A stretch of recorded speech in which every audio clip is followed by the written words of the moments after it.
one of God's servant, a witness of God's mighty power.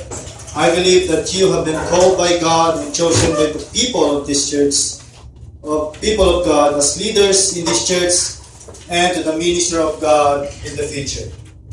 Today, we install Marjorie Nabus as the assistant to the pastor, Ronald Calangin for Men's Department Head, Michelle Andy La Cruz as Church Secretary and Treasurer, Justin Ruz as the Discipleship Leaders Head, and Remy Logdat as the Intercessors Department Head.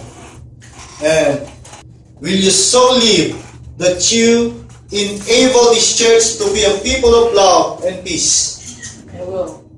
Will you do all in your power to be responsible to the task for which you have been chosen? I will.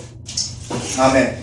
Brothers and sisters, this ministry is a blessing and a serious responsibility. It recognizes your special gifts and the call for you to work among us and for us. In love, we thank you for accepting your obligations and challenge you to offer your best to the Lord, to these people, and to the ministry of the whole Agape community. Live a life in Christ and make Him known in your witness and in your work. Amen. So let